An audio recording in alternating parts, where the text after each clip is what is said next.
Welcome to Girl Boss Podcast!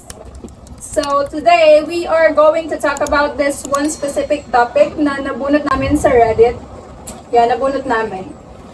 And, papangalanan natin yung sender na Cyril. So guys, I'm gonna read our topic. Couples should be financially stable before they build and raise a family. What do you guys think? Magandang topic yan. May nag-disagree ba? Go guys.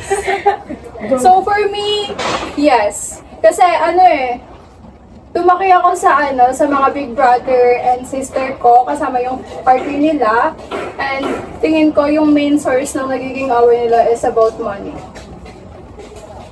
Lalo na kapag hindi nila napag-uusapan before sila pumasok sa relationship. Dapat, I think for me, dapat before you enter sa relationship, you should be ready to everything, hindi lang financially. Kasi, ayun nga, napapansin ko din sa mga couples ngayon, guys, na they are more focused sa pagpapakasal. Hindi nila iniisip yung long-term commitment.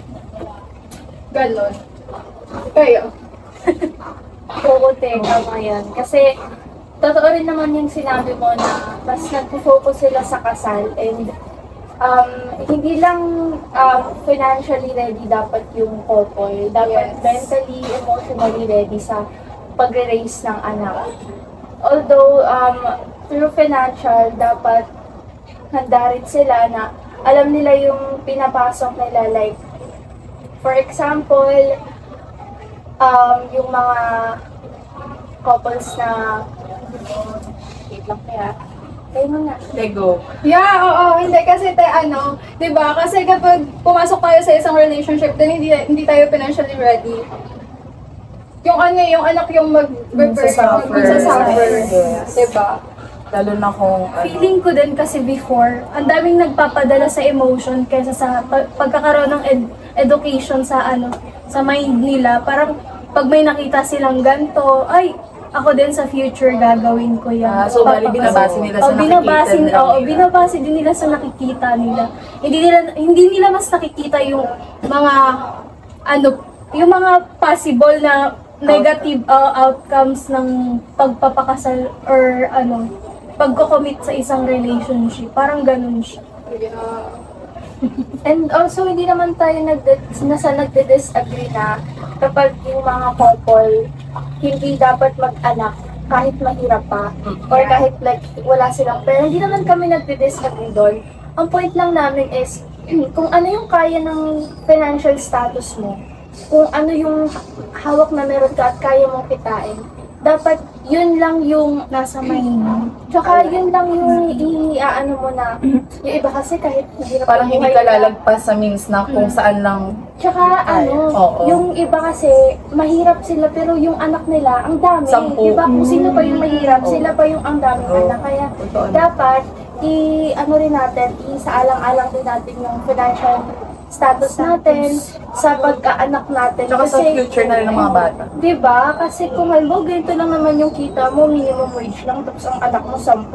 Paano mo bubuhayin yan, diba? So, dapat ka rin, maging wais ka rin sa family planning, ganyan. Dapat napag-uusapan niyo na yan ng couple throughout the relationship if may plano na kayong magpakasal. Kasi, syempre, sa kasal, sa pagbubuo ng pamilya, syempre kasama na dapat yung plano ng magiging mga anak nyo for the future. Dapat isaalang-alangin na, ganito lang yung kita natin ngayon. Dapat hinahinay muna kung gusto mo mag-anak ulit. Dapat mag-upgrade ka muna sa financial status mo bago ka magkaroon ng Hindi yung susunod na anak mo. magdadagdag ka lang, tapos Yes. nandun ka pa rin, Para hindi ka hindi Maging umaangat. wide, tsaka careful yung knowledge Para mo. hindi mahihirapan yung mga anak mo. Syempre, pati kayo na rin, syempre. Lalo na sa panahon ngayon, ang mga mahal ang bilihin. Lalo na pampers, True. gatas. Tapos di nila yung naiisip. Mahal na magpalaki ng bata. Then kapag nag-raise ka ng family, di ba nga, nag-start ka na mag-raise ng mga humans talaga na may kailangan ng healthcare needs, di ba? Ng education, di ba? Paano yung anak mo gusto sumali sa mga activities sa school, tapos ikaw, kulang pa sa inyo yung kinikita nyo, di ba? Oo, yung bata kasi Nagpadala lang hanggang kayo sa tingin lang siya. emotions mo.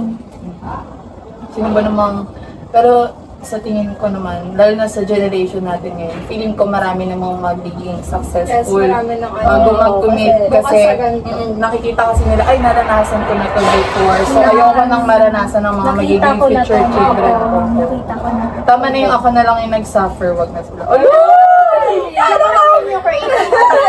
At least alam ko na yung gagawin mo. Oo, alam mo na yung gagawin ko. Pwede ko nang i-share sa kanila yung lesson na natutunan ko. Malamang. Alam ka natutunan mo.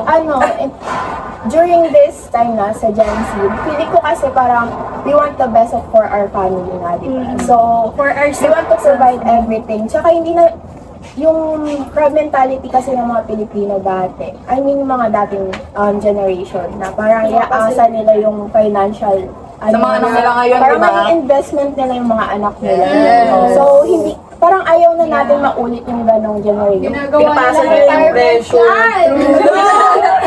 Parang hamdam yun, Emma. Grabe Hindi yung talaga, pressure ikaw sa ang mga pag-asa bata. Pressure din yun sa mga bata. Isipin mo, nagsimula kayo sa wala, tapos yung iniisip ng family mo, ay, yung anak ko na yan, siya yung mag-aaw namin sa Parang ikaw yung hirap. magtutuloy ng pangarap. Oo, wala. Ayoko mag-aaway.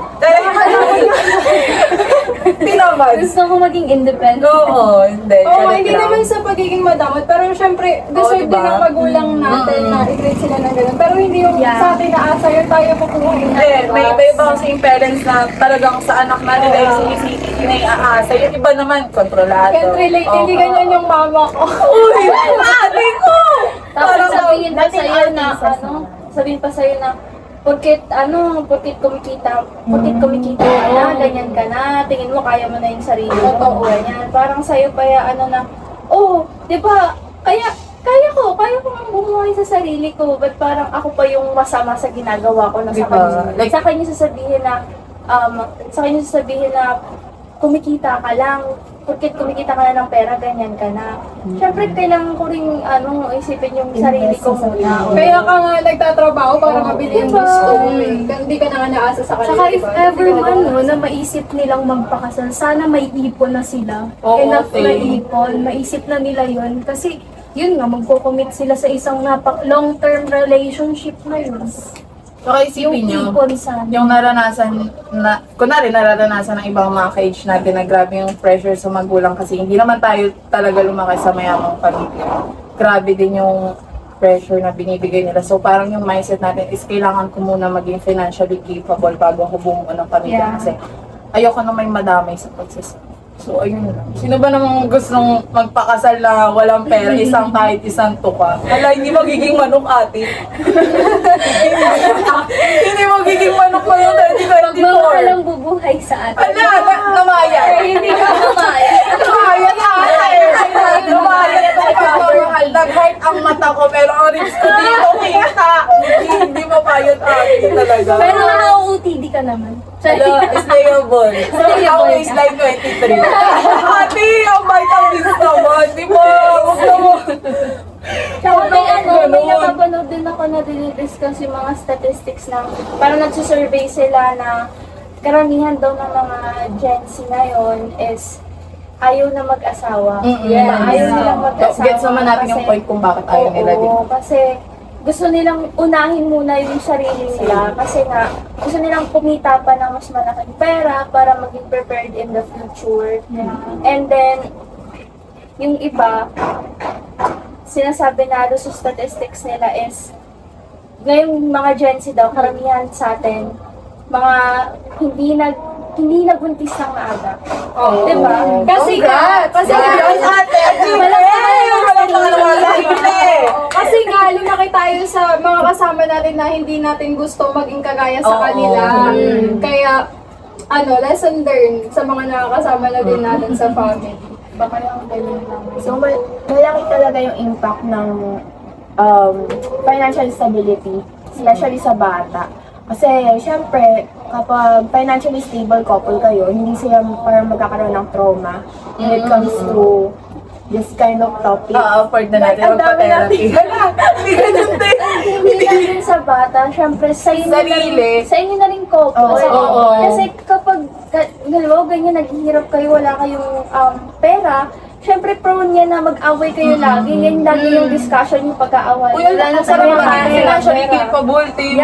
May nakita kang lugar, ganito, ganyan. Punta kayo doon ng jowa niyo na hindi niya iniisip kung magkano yung gagastusin niyo. Punta kayo sa ibang lugar, ganito, ganyan. Ang saya kaya maging ganyan. Meron ka kasing means, so magagawa mo talaga lahat. Tsaka, kung example, mag-live-in kayo na couple, syempre, ano na yung budget niya dyan?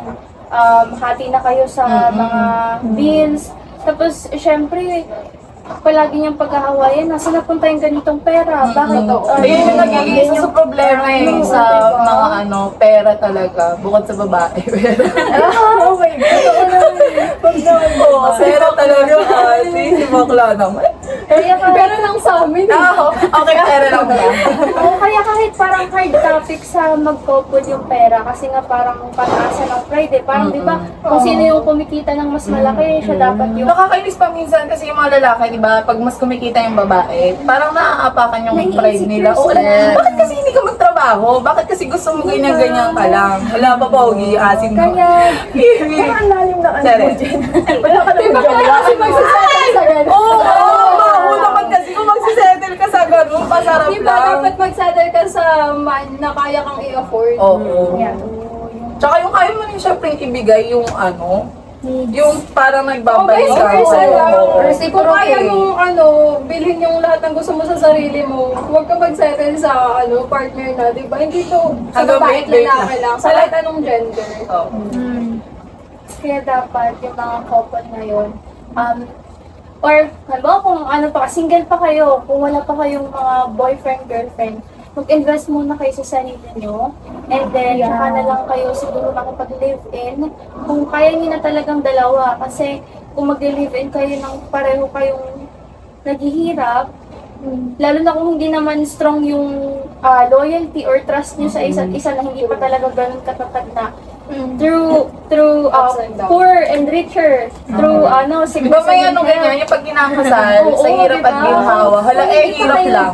Kung hindi pa kayo ganun ka-committed sa isa't isa na talagang kahit gaano kayo kahirap, kahit nakatulog na kayo sa kariton, huwag mo na kayong siguro mag-live-in, try to invest in yourself muna. Awarin kayo sa sarili nyo. Oo, bago kayo Kaya sa mga taong nagsisettle dyan sa nako, mag-isip-isip na kayo mga ate ko. Para naman kayo... Hindi rin naman namin sinasabi na hindi pwede or pangit makipagrelasyon sa mahirap. Kasi mahirap din naman. Mahirap maging mahirap na eh. So, Hindi kailangan maging mayaman ng partner mo. pwede kayong umangat ng sabay. Stable lang, yung kaya mo lang i-afford yung mga basic Everyday, needs. Hindi mo kailangan maging mayaman eh. Oo. Kasi pwede din naman kayong, kunwari, parehas Maging kayo mayaman mahirap. together. Oo, yun. Pero, it depends lang talaga din sa partner. Kaya nag-aaway kayo sa pera. Kasi sa partner mo din yung napinili. Na, alam mo na pala na ganito Hindi ka siya, na kaya diba? mag-drag sa pataas. Tataas kayo. Tutulungan talaga kayo. True. Pero kung anak mayaman ka lang, sorry na naman. Eh, di wala nang problem. Wala nang problema.